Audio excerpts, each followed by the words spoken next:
À l'occasion du mois de la petite enfance en bibliothèque à Pontoise, nous vous inviterons à une pause pipi. Oui, vous avez bien entendu. Et il ne vous viendra donc plus à l'esprit de perdre un instant pour découvrir cet album pour les tout petits, un petit besoin urgent de l'auteur-illustrateur Quentin Grébant chez l'éditeur Mijade. C'est sans nul doute une situation qui parlera aux petits comme aux grands d'ailleurs. Place, place, cette petite doit faire pipi.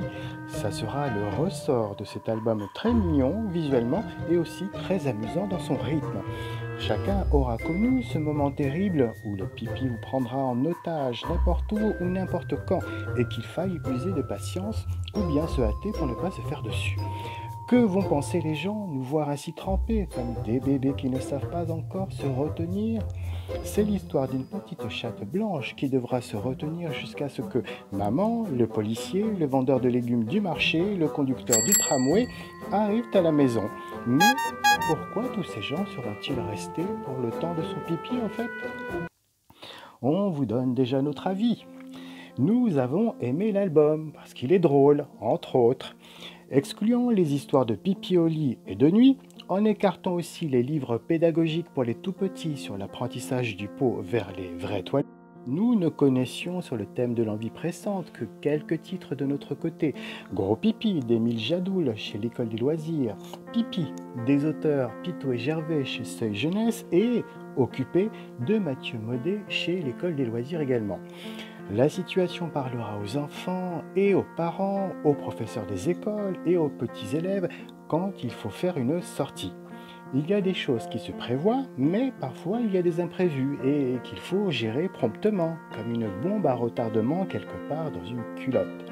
Elle est drôle à distance cette affaire, mais évidemment catastrophique pour le propriétaire de la culotte. Ce titre permettra de dégoupiller une situation, si je peux me permettre l'expression, de dédramatiser la honte personnelle que d'être un peu souillé un jour et en public. Comme la drôlerie de la situation le suggérera, cela arrive, et puis lorsque c'est arrivé, eh bien c'est passé. Les personnages.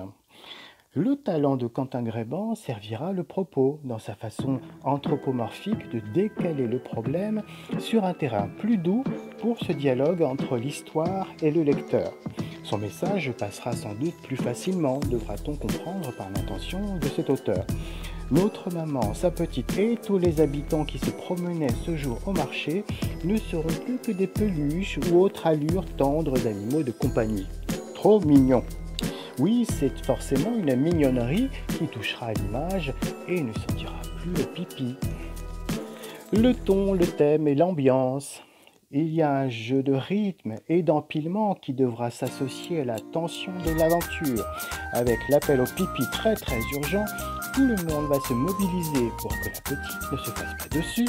Des personnages démontrant une solidarité rigolote en montant les uns sur les épaules des autres comme sur une pyramide.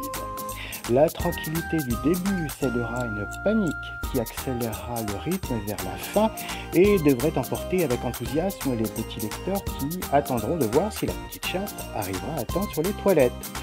Le rythme sera aussi amusant qu'avec La chasse à l'ours d'Exemberry et Rosen chez l'éditeur Kaléidoscope. On progressera lentement au début et puis on rebroussera chemin en courant.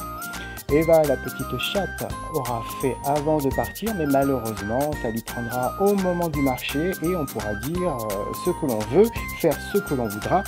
S'il n'y a pas de toilettes sur la place du marché, eh bien, il faudra rentrer vite fait et éviter de faire pipi entre deux voitures, comme la réalité nous y obligeait avant avec les enfants pour dépanner. Mais attention, nous ne pourrions proposer ceci sur les images d'une histoire, puisque faire pipi sur la voie publique est maintenant un délit. Et oui.